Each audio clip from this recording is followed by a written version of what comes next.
it going, my babies? Welcome back to another episode of The Spiritual Word. As always, I apologize for any noises in the background in advance and anything of that nature. Sorry if me moving that was really loud. Also, before I start these, I'd like to start this off with a disclaimer by stating that these are for entertainment purposes only.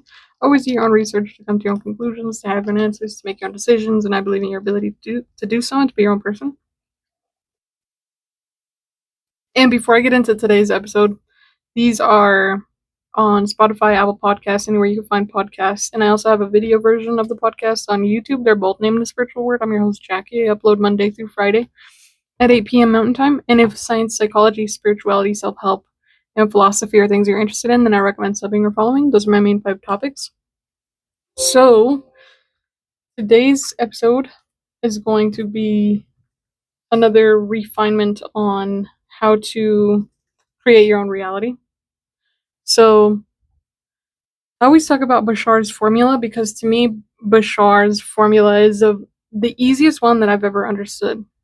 And the way that Bashar talks about all of his stuff, he talks about it in a very clear, concise, logical way, which I really, really like because it helps me a lot. And so I'm going to talk about Bashar's formula for how to create your reality and how to get in alignment and what alignment means, because you are projecting this reality through your mind, which is a very powerful and a very interesting thing. If you really, really think about how you are literally projecting this image in front of you, it's a very trippy concept, and I fucking love that shit. That shit is juicy for my brain because it just makes another layer of intrigue, and it gives you another layer of like curiosity. And I feel like curiosity is a good thing to have, especially, in life. And if you're somebody who likes to learn, then curiosity is something that will continuously pop up. It's something that you can never get rid of. It's, like a never-ending feeling of like, wow, I can go deeper into this thing. And I guess that's true for any emotion, really, if you think about it. But I don't want to get into that. So basically, we're going to talk about this really clear, concise way of getting into alignment, what alignment means, and then how that's going to transform your reality. So I always talk about how you're creating your reality, which you're not consciously doing, you're subconsciously doing. And because you are not in the subconscious mind, at least you don't control your subconscious mind. Your subconscious beliefs are created or they're instilled in you. It's kind of like engraving. They're little engravings or the grooves in your brain, right? You don't control the grooves. You don't control where the grooves are. The grooves are just there. But regardless, the grooves are there from you. You created those grooves because you're creating everything. And it goes into the concept of you are God or you are creator.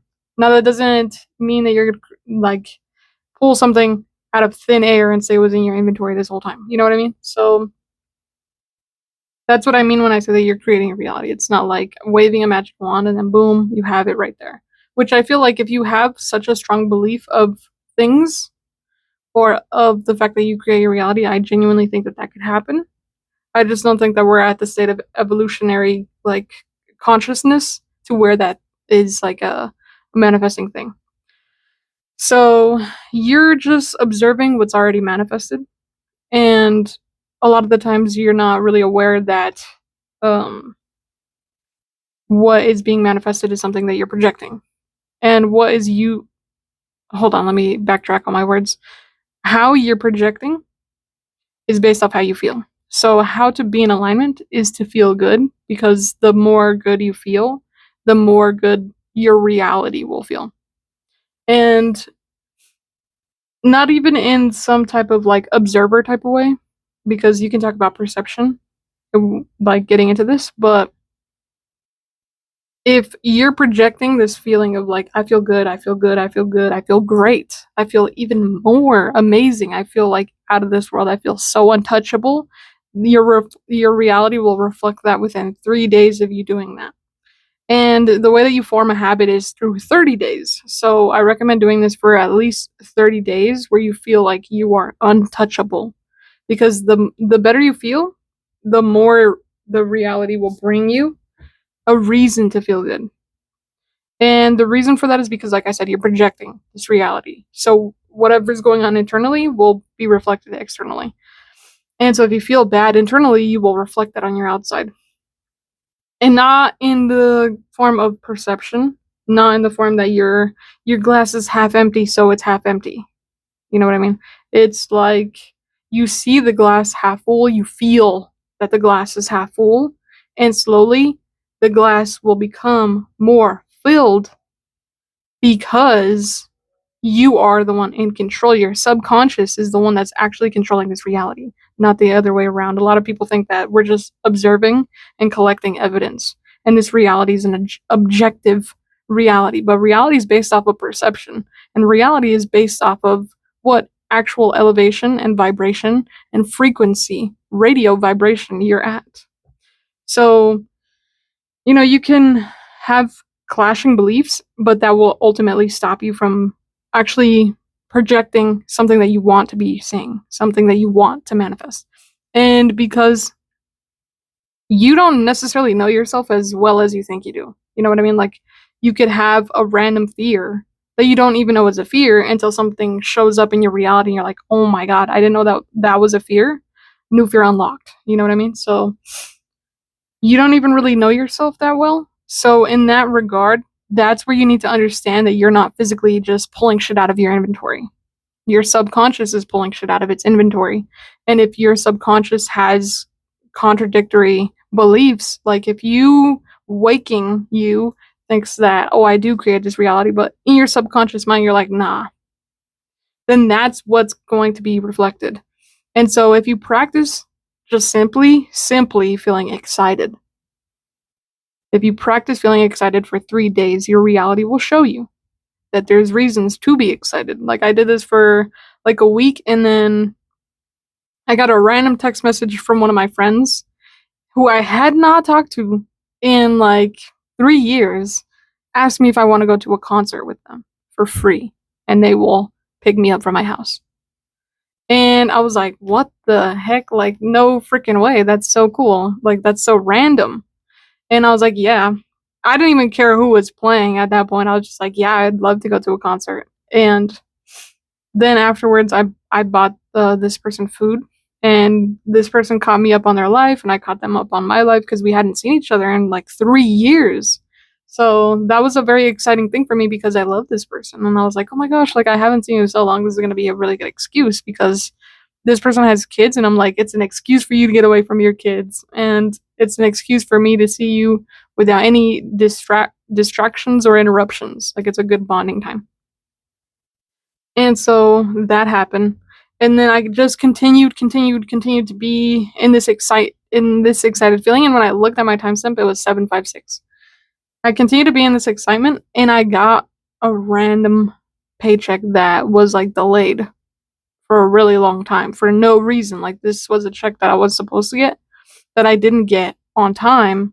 And so when it was time for me to get paid, I got paid twice. And I'm like, oh, that's, obviously I would have gotten that anyway, but maybe I wouldn't have. You know what I mean? Like, maybe something would have happened where they would never have seen me because it was a paper check. And, maybe they would have just forgotten and never have given it to me, because that shit happens all the time. And so I got paid twice, and then when I opened that check, like, it was a fat check. Like, it was one of the bigger checks I've gotten since, I've started working.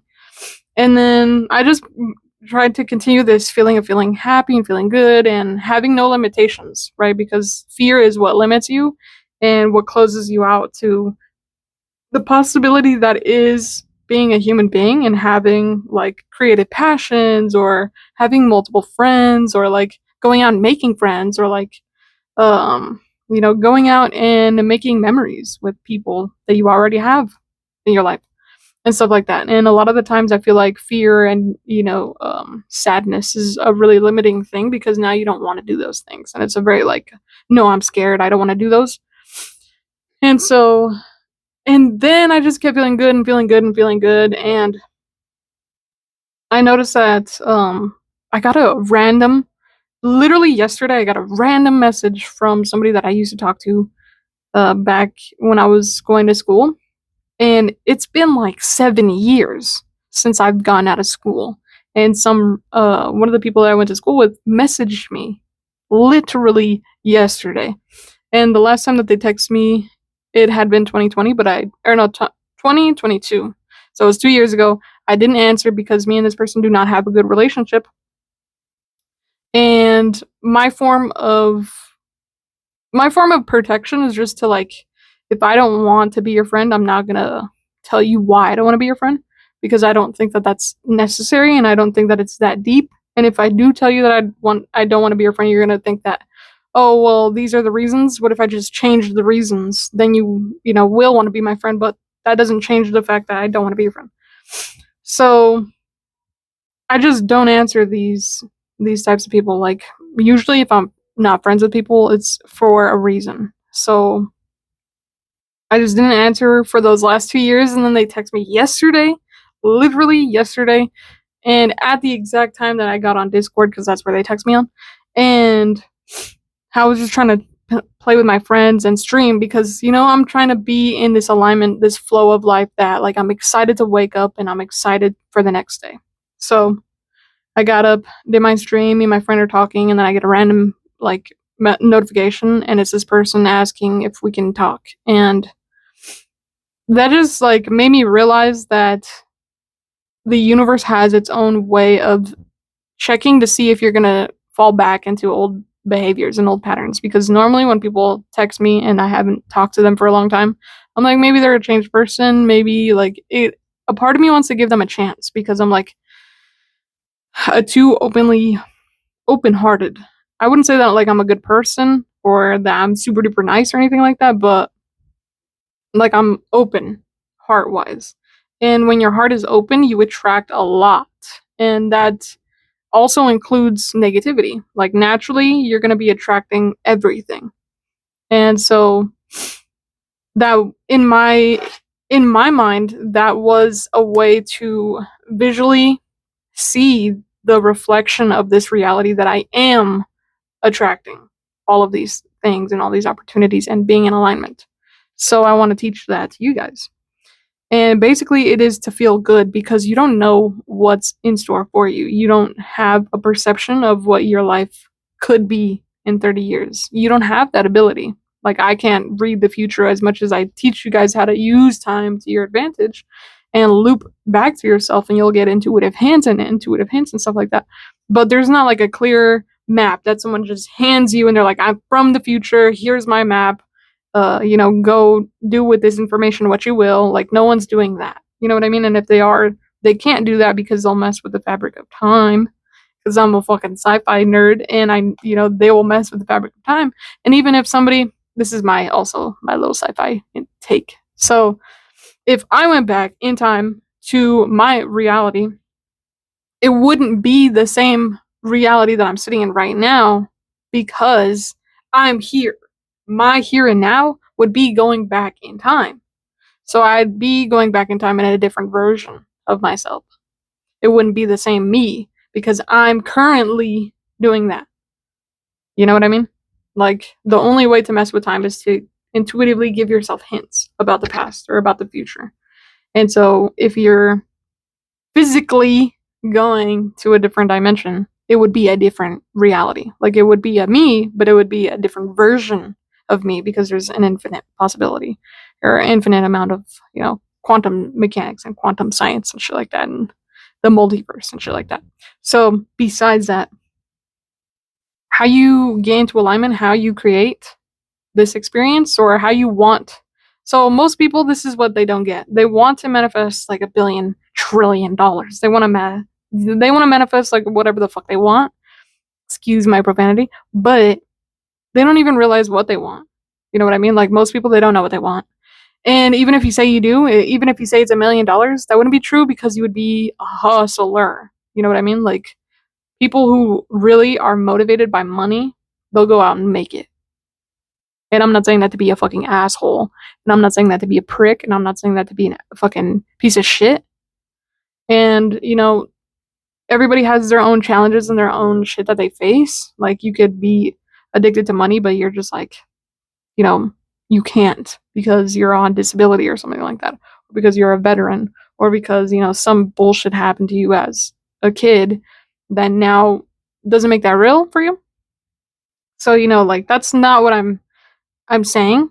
But it's like, it's not for you. You know what I mean? Like, you don't care about those things, or else you would have made those things real for yourself a long time ago, because that would have been the motivating factor. What makes you feel good is money, right? Like, people who say that they want $1 billion trillion, money must make you feel really fucking good, right? If you really want that. But the reality is that it doesn't make you feel like that. And so, because it doesn't make you feel like that, you're not going to go out and be motivated to go get it. It's that simple of a thing. And when you're manifesting, it's basically like you pulling this rope. You're pulling this rope of reality, and you pulling the rope is what's bringing that money to you. And so the more you pull, the more you pull, the more you pull, the more money you're going to pull, right? Because that's how attracting things works, yes. But you have to be excited, and you have to want to pull the rope. And if you don't want to pull the rope, then it's not that. You're not excited to pull money. It's literally that easy. And for me, like, for a long time when I was in high school and I'd get home, there was like a good 2 years of my early high school, like, years, my high school career, where I did not want to go to school because I'd rather be home playing video games all day, all night, all day, all night, all day, all night. Like, I was addicted to that shit. Whatever you're addicted to is what you love. You're gonna pull that rope because you're fucking addicted to that rope. So most of the time you don't know what's meant for you, because you don't know what your absolute adore, or like where you have so much admiration in your life. And so, or so much devotion in your life. And for some people, they're really, really, really fucking motivated to go get up and work out because they love the feeling of working out. So what you're looking for is the feeling. So most of the time when people are like, I just want $1 billion trillion, you don't want $1 billion trillion. You want how you would feel with $1 billion trillion and who you would be. So if you're trying to create that reflection in your reality, you have to recognize, who would I be? And match that energy. Like, for example, I always talk about fake it till you make it. It's that simple of a thing, because most people, they have imposter syndrome when they actually do the thing that they want to do. So regardless, you're gonna have imposter syndrome. It's something that you can't avoid unless you're really, really self-confident. And most of the time, I'm not gonna say that every single person is not confident, but there's a lot of people who are not. And if you're not, then it's an inevitable thing. So why is that stopping anybody? You know what I mean? So don't let that stop you if that stops you. Because I'm somebody who, I let that shit stop me all the time. But for example, there was a long time in my life where I was like, I want to do music. Music is what I want to do, but I don't want to make music. I want to be the person that people look at, and I want to be the person that people are like, oh my gosh, that person's so talented. That's what I wanted. And that's what my ego wanted. My ego wanted validation from this creative thing, because I like being creative and I like creating things. And so I'm like, okay, what's something that I could do that would give me the same feeling, but I don't have to work as hard for? Because one, I'm lazy, but I call it efficiency. And two, it's something that I really cannot fake. So when I get into the moment of like, okay, recording time, I feel like shit because I can't. Like, I have absolutely no fucking rhythm. Like, I'm the biggest white dude ever. You know what I mean? So when it came to doing that, I was not in alignment with that. And it showed in the feelings. And then the more that I did it, the better that I got. Right? But it was something that I had to push myself to do, because I was like, oh, fuck, I hate this shit. And for me, what gets me motivated is being bad at something. And for you, it's going to be different because you have to figure yourself out. You know what I mean? Like, a lot of people, they don't know themselves. How you get yourself to do something is based off your feelings. Some people, they feel good about doing something, so they pull and pull at that rope. Some people, they have a hard time pulling that rope, so they fucking fight the rope. And some people, they're just chilling, so they pull the rope anyway. You know? So pulling the rope is what is in alignment. And it's something that you have to figure out through your feelings. A lot of people don't know that it's the feeling that's actually manifesting in this reality. So if you want to see good in your life, feel good. If you want to see $1 billion trillion, feel like you would if you had $1 billion trillion. What would you feel like? Would you feel like, I'm that bitch. I'm hot shit. Then feel that now. And feel that for 3 days. Practice feeling that for 3 days and slowly build up. Because you're not going to start, feeling that way immediately, especially if you have so much programming or so much shit that you have to burn through. And so, yeah, I'm gonna leave this here. It was it was one of those episodes where I get really fucking passionate and excited because I've done it and I've seen the results in my actual experience. So, like, trust me when I say all this shit, but also, take my words with a grain of salt because I'm not in your life and I'm not your shoes. Therefore, how could I speak on you? Like, your way of pulling the rope is going to be different from the way that I pull the rope. And sometimes it's the same because we're all kind of archetypes. We're all kind of cookie cutouts, low key. But, most human beings don't want to be told that.